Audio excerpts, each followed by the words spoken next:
22 मार्च से 1 वीक के लिए इंडिया में कोई भी इंटरनेशनल फ्लाइट नहीं लैंड करेगी। क्या? तुझे कैसे पता? हेलो ऐप से। देख, ये है हेलो ऐप। जैसे ही आप हेलो ऐप डाउनलोड करते हो, उस पर सर्च बार में हेलो ट्रेंड्स मिलेंगे, जिसमें सभी ट्रेंडिंग न्यूज, वीडियोस, आर्टिकल्स मिलेंगे। उससे आप डे टू डे इन्फॉर्मेशन से अपडेट रह सकते हो। ये तो बहुत अच्छा ऐप है। मैं अभी डाउनलोड करके खुद को अपडेट करती हूँ।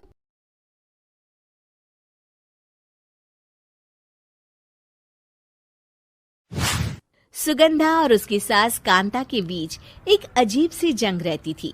ये जंग थी किचन में कौन ज्यादा अच्छा काम करेगा और घर के सदस्यों के दिल जीतेगा। और उनकी इस जंग में हमेशा कुर्बान होते थे उनके दोनों पति। कैसे?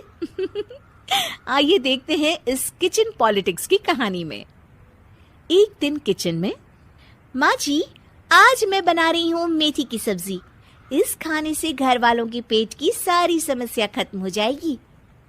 और मैं बना रही हूँ तड़के वाली छाछ, जिसे पीते ही गैस की समस्या कभी नहीं होगी। दोनों अपने अपने खाने को लेकर टेबल पर पहुंच जाती हैं।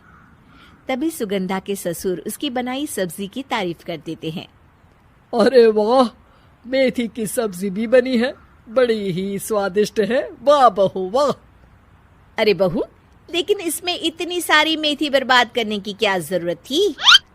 देखिए माँ जी, ये तो वो मेथी है जो आप रात में भिगोकर सुबह उसका पानी पीती हैं, और जो मेथी फेंक देती हैं उसी से मैंने ये सब्जी बनाई है।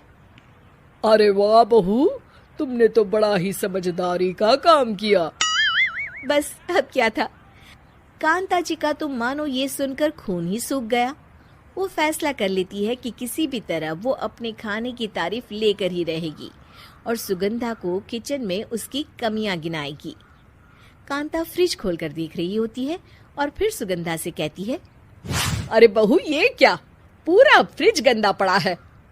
तभी वहां सुगंधा का पति आ जाता है। वो सुगंधा को डांट कर कहता है, सुगंधा, तुम्हें कितनी बार कह रखा है कि वायरस फैल रहा है, साफ सफाई का पूरा ख्याल रखना है, लेकिन तुम किचन में इतनी गंदगी रखोगी तो कैसे चलेगा। सुगंधा सास की तरफ देखती है, जहां वो मुस्कुरा रही होती है।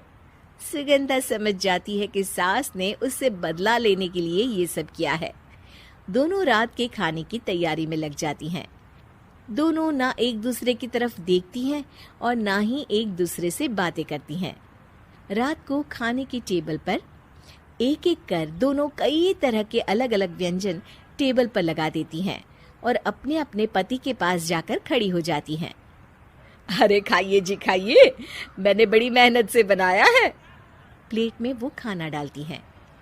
सुगंधा भी दोनों की प्लेट में खाना डालते हुए कहती है, बड़ी ही मेहनत लगी है इस खाने को बनाने में। हाँ, दोनों को ना चाहते हुए भी सारा खाना खाना पड़ता है।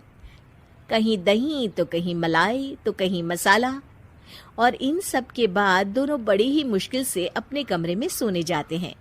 लेकिन अगली सुबह सुगंधा का पति चिल्ला रहा होता है, हाय रे, हाय मेरा तो पेट खराब हो गया।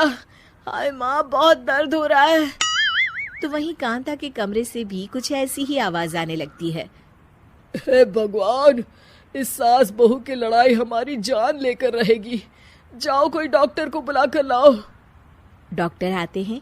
दोनों को देखकर कांता और सुगंधा से कहते हैं, देखिए, आप दोनों इन्हें खाने में हल्का ही दीजिएगा।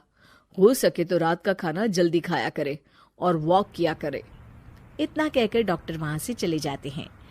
जिसके बाद एक बार फिर से दोनों बहुएं किचन में जाती हैं और खाना बनाने में लग जाती हैं। रात में खाने के टेबल पर दोनों एक बार फिर से खाना लगाने लगती है। पापा जी, मैंने ये पतली मूंग की दाल की खिचड़ी के साथ ये पापड़ और पुदीने की चटनी भी बनाई है।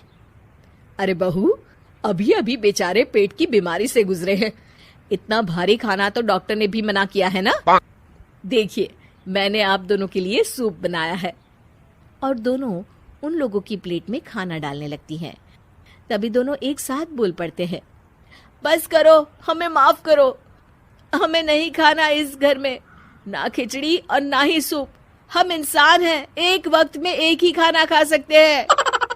बस करो, हमें माफ करो, हमें नहीं खाना इस घर में। ना खिचड़ी और ना ही सूप।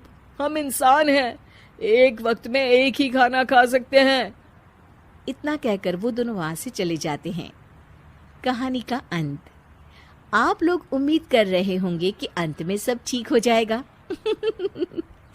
नहीं जनाब, अगर सास बहू के बीच सब ठीक हो जाए तो आप ये सीरीज देखे ही क्यों?